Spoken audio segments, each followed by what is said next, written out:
On va conclure du coup cet après-midi avec une prise de parole de représentants du CLER et du réseau Territoire à énergie positive.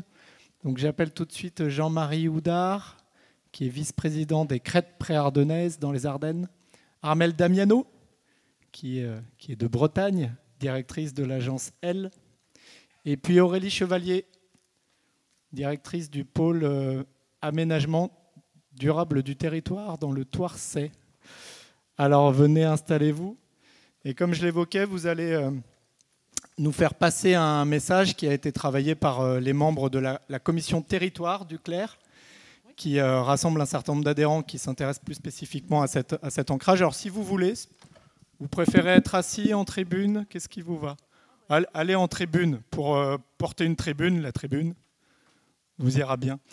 Et donc, voilà, c'est ce que je disais, on va un peu enfoncer le clou de choses qui ont été dites, mais comme quoi il y a un fondamental sur lequel je pense qu'il est important d'avancer pour débloquer les questions de transition. Jean-Marie. Mais tout d'abord, je suis fier de présenter cette tribune au nom de la commission territoire du CLER, et d'autant plus fier après tout ce qu'on vient d'entendre cet après-midi. Il y a plein de mots qu'on voulait mettre dans la tribune, qu'on n'a pas mis parce qu'il ne fallait pas qu'elle soit trop grande, mais je crois que tous ces mots-là, je les ai entendus cet après-midi. Voilà, le plaisir d'être ensemble, la transition passe par le territoire, faire ensemble, solidarité, raison, passer par du discours à l'action, par les partenariats, enfin voilà, et je pourrais en rajouter.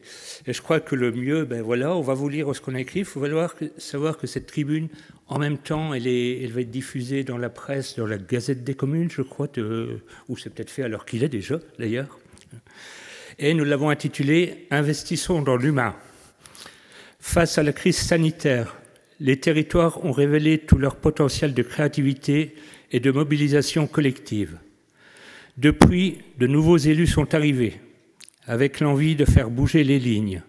C'est une chance, car si elles ne sont pas rapidement prises en main, les questions énergétiques deviendront une menace pour les territoires ruraux, déjà vulnérables, tant dans le secteur du logement que des déplacements. En l'absence de politique locale de l'énergie, chaque euro dépensé quitte le territoire, appauvrissant non seulement les ménages, mais aussi tout le tissu économique local. A contrario, se lancer dans une démarche de territoire à énergie positive permet de générer de la valeur locale. La production d'énergie renouvelable et la relocalisation des dépenses énergétiques sont créatrices d'emplois et de ressources financières nouvelles, en particulier lorsqu'elles s'appuient sur l'utilisation de gisements et de savoir-faire locaux. C'est un facteur d'attractivité et de dynamisme. La réduction de la facture énergétique fait émerger localement de nouveaux acteurs économiques et protège contre les hausses erratiques mais continues du prix des énergies. On se met à plusieurs voix, ça sera plus agréable. Alors, effectivement, il y a des choses qui ont été dites. Je me demande même, Yannick, si tu me l'as envoyé qu'à moi le message ou si tu l'as envoyé aussi à Muriel et Thierry, mais on en reparlera. Vous avez peut-être piraté ma boîte mail. Alors, en tous les cas, le message, effectivement, converge vers l'idée que rien ne se fait tout seul. En créant l'Agence nationale de la cohésion des territoires, l'État estime avoir fait le nécessaire pour combler le manque d'ingénierie dans les territoires ruraux.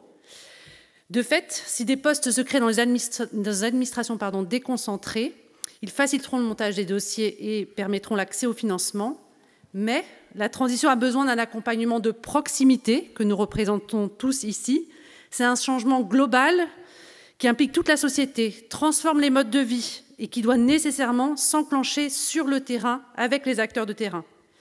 Tous les territoires qui ont engagé ce changement au sein du réseau de TEPOS l'ont fait grâce à des animateurs territoriaux qui, au plus près des équipes élus, acteurs économiques et citoyens, font émerger les projets.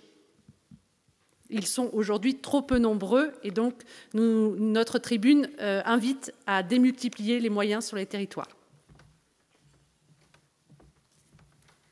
En effet, comme l'a conclu la précédente table ronde, il faut investir dans les ressources humaines. À elle seule, une ingénierie qui est portée uniquement par l'État ne sera jamais en capacité de mettre en mouvement tout un territoire.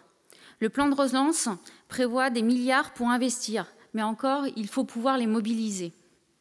Le premier investissement productif, c'est de miser sur le capital humain, en embauchant notamment des animateurs locaux pour la transition. Prises aujourd'hui dans un carcan budgétaire particulièrement contraignant, les collectivités ne peuvent pas assumer seules le financement de leurs besoins en énergie d'animation pour pouvoir réussir la transition. L'État et les régions doivent apporter leur contribution. Et c'est possible.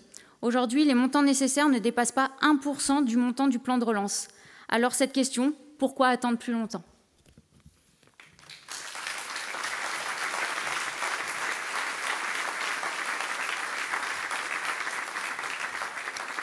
Quelle efficacité! Merci pour cette prise de parole au nom du collectif. Merci beaucoup.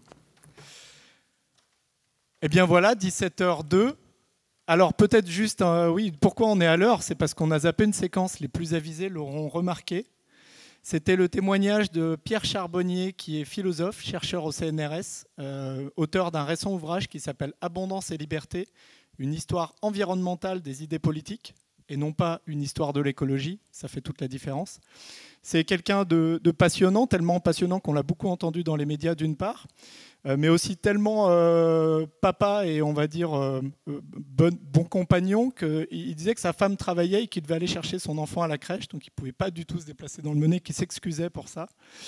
Et il a préparé une petite vidéo ce week-end avec son téléphone qui est très sympa, mais du fait qu'on avait un petit peu patiné à un moment donné sur le démarrage et puis après les différentes séquences, on vous la communiquera a posteriori. La vidéo est assez chouette, une douzaine de minutes pour passer un message assez important sur le rôle de réancrer à un moment donné les conditions du développement dans le réel, et on l'a dit toute l'après-midi, dans les ressources existantes, et non pas historiquement, toute son analyse se base sur le fait que le développement de l'Occident s'est fait au détriment de toutes leurs colonies, ce qui est quand même, enfin, je ne sais plus comment il qualifie ça, mais c'est quand même une sorte d'injure à la symétrie, on va dire, des conditions de développement.